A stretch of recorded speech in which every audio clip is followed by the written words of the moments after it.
ആര് ഭരിക്കണം എന്നത് മതേതര ബോധമുള്ള മനുഷ്യർ തീരുമാനിക്കും. കമ്മ്യൂണിസ്റ്റ് മൂല്യമുള്ള ജനത പിണറായി വിജയനെ ആട്ടിയിറക്കുന്നു എന്നതാണ് ഈ തെരഞ്ഞെടുപ്പിലെ ഏറ്റവും വലിയ നേട്ടം. തദ്ദേശ തെരഞ്ഞെടുപ്പിൽ LDFിനേറ്റ കനത്ത തിരിച്ചടിയിൽ പരിഹാസവുമായി സംവിധായകനും ബിഗ് ബോസ് താരവുമായി അഖിൽ മാരാർ രംഗത്തെത്തിയിരിക്കുകയാണ്. കമ്മ്യൂണിസ്റ്റ് മൂല്യമുള്ള ജനത പിണറായി വിജയനെ ആട്ടിയിറക്കുന്നു എന്നതാണ് ഈ തെരഞ്ഞെടുപ്പിലെ ഏറ്റവും വലിയ നേട്ടമെന്നാണ് അഖിൽ മാരാർ ഫേസ്ബുക്കിൽ കുറിച്ചത്. പിണറായി സർക്കാർ ജനങ്ങളോട് ചെയ്ത ക്രൂരതയ്ക്കുള്ള മറുപടിയാണ് ഈ തെരഞ്ഞെടുപ്പ് വിധി.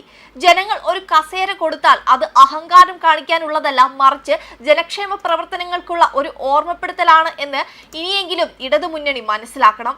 അഖിൽ മാരാറിന്റെ കുറിപ്പ് ഇങ്ങനെയാണ്: സ്വർണം കട്ടവൻ ആരപ്പ, സഖാക്കളാണ് അയ്യപ്പ. ഈ നാട് ആര് ഭരിക്കണമെന്ന് മതേതര ബോധമുള്ള മനുഷ്യർ തീരുമാനിക്കും. കമ്മ്യൂണിസ്റ്റ് മൂല്യമുള്ള ജനത പിണറായി വിജയനെ ആട്ടിയിറക്കുന്നു എന്നതാണ് ഈ തെരഞ്ഞെടുപ്പിലെ ഏറ്റവും വലിയ നേട്ടം. വിജയം സൂക്ഷ്മതയോടെ കൈകാര്യം ചെയ്ത് മുന്നേറാൻ UDFിന്റെ പോരാളികൾക്ക് കഴിയട്ടെ, എല്ലാവിധ ആശംസകളുമെന്നാണ് അദ്ദേഹം കുറിച്ചത്. തദ്ദേശ തെരഞ്ഞെടുപ്പിലെ തോൽവിക്ക് പിന്നാലെ കണ്ണൂരിൽ CPM പ്രവർത്തകരുടെ വടിവാൾ പ്രകടനമുണ്ടായിരുന്നു. തോൽവി ഏത് രീതിയിൽ എടുക്കണം എന്നത് ഇപ്പോഴും CPM പ്രവർത്തകർക്ക് വലിയ ധാരണയില്ല. അതാണ് പല ജില്ലകളിലും ഇത്തരത്തിലുള്ള പ്രകടനങ്ങൾ. പ്രകോപിതരായ CPM പ്രവർത്തകർ വടിവാൾ വീശിക്കൊണ്ട് ആളുകൾക്ക് നേരെ പാഞ്ഞടുക്കുകയായിരുന്നു. കണ്ണൂർ പാറാടാണ് സംഭവം നടന്നത്. അടുത്തുള്ള വീടുകളിലെ ചെടിച്ചട്ടികൾ നശിപ്പിക്കുകയും ഇവർ ആളുകളെ ഭീഷണിപ്പെടുത്തുകയും ചെയ്തു.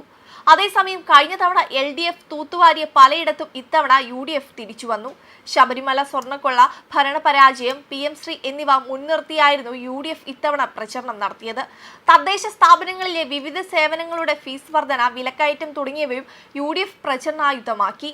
ഏപ്രിൽ മെയ് മാസങ്ങളിൽ നടക്കാനിരിക്കുന്ന നിയമസഭാ തെരഞ്ഞെടുപ്പ് മുന്നിൽ കണ്ട് കടുത്ത പോരാട്ടമാണ് മുന്നണികൾ കാഴ്ചവെച്ചത്. 2 ജില്ലാ പഞ്ചായത്തുകളിൽ മാത്രമാണ് UDFിന് കഴിഞ്ഞ തവണ ഭൂരിപക്ഷം നേടാനായത്. ഇത്തവണ വ്യക്തമായി തന്നെ തിരിച്ചുവരാൻ UDFിനായി. അതേസമയം കണ്ണൂരിൽ വിവിധ കേസുകളിൽ പ്രതികളായ CPM സ്ഥാനാർത്ഥികളെല്ലാം ജയിച്ചു. അരിയിൽ ഷുക്കൂർ വധക്കേസിലെ പ്രതി PP സുരേഷും ഫസൽ വധക്കേസ് പ്രതി കാരായി ചന്ദ്രശേഖരനും പോലീസിനെ ബോംബെറിഞ്ഞ കേസിലെ പ്രതി VK നിഷാദുമാണ് ജയിച്ചത്. ജയിലിലുള്ള നിഷാദിന്റെ ജയം ഇനി കോടതി കയറും. നാമനിർദ്ദേശ പത്രിക പിൻവലിക്കാനുള്ള തീയതി കഴിഞ്ഞാണ് പയ്യന്നൂർ നഗരസഭയിലെ 46-ാം വാർഡ് LDF സ്ഥാനാർത്ഥി VK നിഷാദ് പ്രതിയായ കേസിൽ കോടതി വിധി പറഞ്ഞിരുന്നത്. ജയിച്ചാൽ സ്ഥാനം പ്രതിസന്ധിയിലാകുമെന്ന് CPMന് നേരത്തെ അറിയാം.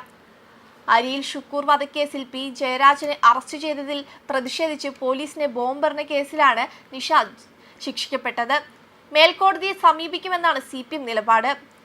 പട്ടുവം പഞ്ചായത്ത് വെളിച്ചാങ്കിൽ വാർഡിൽ നിന്നാണ് ഷുക്കൂർ വധക്കേസിലെ പ്രതിയായിരുന്ന PP സുരേഷൻ ജയിച്ചത്. കേസിലെ 28-ാം പ്രതിയാണ്. ഗൂഢാലോചനയിൽ പങ്കുണ്ടെന്നാണ് സുരേഷിനെതിരായ പ്രോസിക്യൂഷൻ കേസ്. വെബ് ഡെസ്ക് കർമ്മ ന്യൂസ്.